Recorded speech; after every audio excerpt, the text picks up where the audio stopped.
इस तरीके से नू हिंसा का यदि हम जिक्र करें तो नू हिंसा के बाद से लगातार जो है वो पुलिस द्वारा जो है वो कड़ी पुख्ता बंदोबस्त जो थे वो किए गए थे और लगातार एक्यूज को जो था वो उनको गिरफ्तार करने की कोशिश जो थी वो पुलिस द्वारा की जा रही थी। इसी कड़ी के अंदर जो थी वो 52 लोगों के खिलाफ जो थी वह एफआईआर दर्ज की गई थी, जिनमें से 42 लोगों को गिरफ्तार कर लिया गया। 42 में से एक व्यक्ति को जो है वो रेगुलर बेसिस पर जो थी वो बेल मिली थी, लेकिन इन 42 लोगों को गिरफ्तार करने में से एक व्यक्ति जो द्वारा जो था वो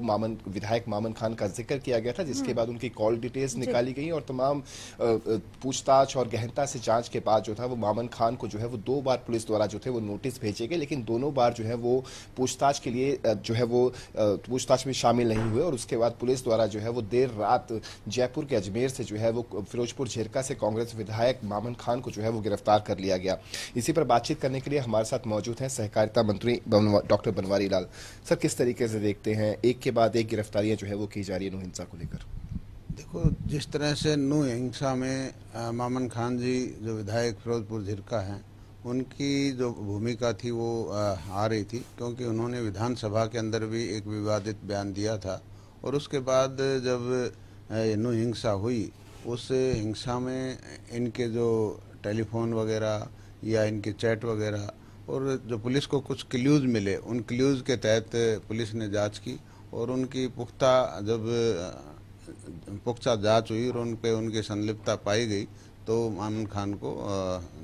अरेस्ट किया गया है। तो ये पुलिस ने जो कार्रवाई की कानून के तहत की है और आगे जो भी होगा कानून के तहत, जो भी आदमी इसमें दोषी है, नू हिंसा में कोई भी आदमी दोषी है, उसके खिलाफ कार्रवाई की जाएगी, क्योंकि भाईचारा सौहार्द बिगाड़ने की किसी को भी इजाज़त नहीं है और ख़ासकर जो चुने हुए जनप्रतिनिधि हैं उनको तो सावधानी बरतनी चाहिए, उनको तो समाज के अंदर भाईचारा और सौहार्द बनाने की अपील करनी चाहिए। मामन खान का जिक्र यदि हम करें तो मामन खान जो है वो फिरोजपुर झिरका से अच्छे खासे बहुमत से जो वो जीते थे, एक अच्छा वर्चस्व जो है उनका फिरोजपुर झिरका के अंदर है।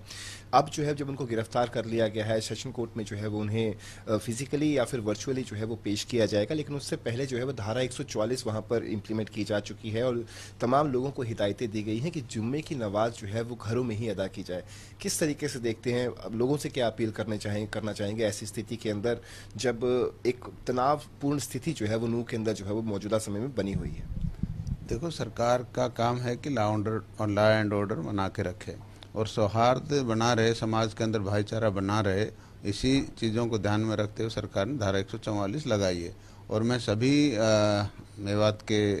भाई बहनों से अपील करूंगा कि समाज के अंदर भाईचारा बना के रखना चाहिए, सौहार्द बना के रखना चाहिए, क्योंकि मेवात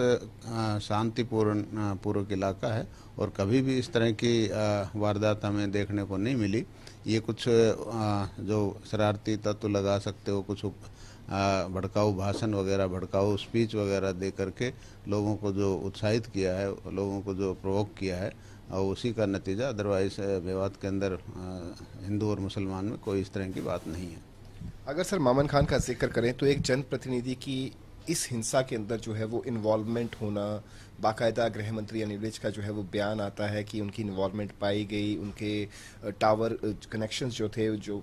थे वो लोकेशन जो थी वो वहाँ की ट्रेस हुई है और कुछ ऐसा भी कहा जा रहा है कि जहाँ पे हिंसा हुई है वहाँ से मात्र 1.5 किलोमीटर की दूरी के दौरान जो थे वो वहाँ पर मौजूद थे। हालांकि उनकी तरफ से ये कहा गया था कि 26 जुलाई से लेकर 1 अगस्त तक वो नूह के अंदर मौजूद ही नहीं थे, लेकिन जो टावर लोकेशन थी, सीडीएमआर थी, तमाम एविडेंसेस जो थे वो उनके अगेंस्ट जा रहे। तो ऐसी स्थिति के अंदर बतौर जनप्रतिनिधि और जिस तरीके का बयान जो विधानसभा के अंदर दिया था, किस तरीके से देखते हैं जनप्रतिनिधि की भूमिका क्या असल में निभाने में क्या कहाँ पे चूक जो है वो रहती है? देखो, बिल्कुल मैंने अभी कहा कि जो जनता का चुना हुआ प्रतिनिधि होता है उसको सबको साथ लेके चलना होता है और इस तरह की कोई भाषा का इस्तेमाल नहीं करना चाहिए जिससे समाज के अंदर अशांति फैले, आपस में भाईचारा बिगड़े। तो निश्चित तौर पर मामन खान जी ने जो विधानसभा में बयान दिया था वो आपत्तिजनक था। इसके अलावा सर नू हिंसा में जो 3 नाम उभर कर सामने आए थे, चाहे हम बिट्टू बजरंगी का जिक्र करें, मोनू मानेसर का जिक्र करें या फिर मामन खान का जिक्र करें, तीनों को जो है अब हिरासत में ले लिया गया है। एक अच्छी पहल जो है वो सरकार द्वारा की गई है, पूरे इस मामले को जो है वो बहुत ही गहनता से छानबीन के बाद जो है वो 3 बड़े नाम, बिट्टू बजरंगी हो, मोनू मानेसर हो या फिर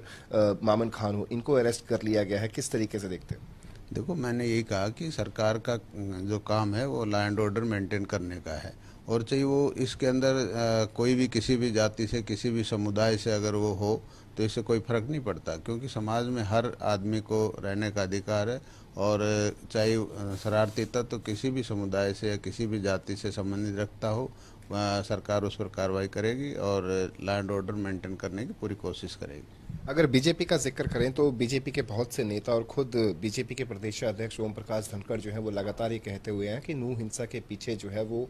कांग्रेस जो है वो एक षड्यंत्र की भूमिका जो है वो उन्होंने निभाई है। तो दूसरी ओर कांग्रेस का यदि हम जिक्र करें तो कांग्रेस जो है वो पहले दिन से ये कहती हुई आ रही है कि नू हिंसा की पूरी जांच जो है वो हाईकोर्ट के सिटिंग जज से जो है वो करवाई जाए, ताकि एक निष्पक्ष तरीके से जो दूध का दूध और पानी का पानी जो है वो हो सके। कहाँ पे देखते हैं आखिरकार इस पूरी जांच को? देखो, जो भी अभी कार्रवाई हो रही है मामन खान जी के खिलाफ हो रही है या किसी दूसरे आदमियों के खिलाफ हो रही है, ये सब सबूत के बेस पर हो रही है। और पुलिस को जो जो जिसके खिलाफ कोई सबूत मिल रहे हैं उसके हिसाब से कार्रवाई हो रही है। और कानून अभी तो कानून जो भी फैसला लेगी, वो दोषी है नहीं दोषी, वो कानून इसका फैसला करेगी। जी, बहुत बहुत शुक्रिया। तो ये थे हमारे साथ सहकारिता मंत्री डॉक्टर बनवारी लाल, जिनका साफ तौर पे कहना है कि कानून जो है वो अपनी प्रक्रिया जो है वो पूरे तरीके से कर रहा है, और जो जिस किसी की भी इन्वॉल्वमेंट पाई जाएगी, चाहे वो किसी भी धर्म का हो, किसी भी वर्ग का हो, उसके खिलाफ जो है वो सख्त सख्त कार्रवाई जो है वो अमल में लाई जाएगी, चाहे वो जनप्रतिनिधि हो या फिर आम आदमी हो, किसी को भी बख्शा जो है वो नहीं जाएगा।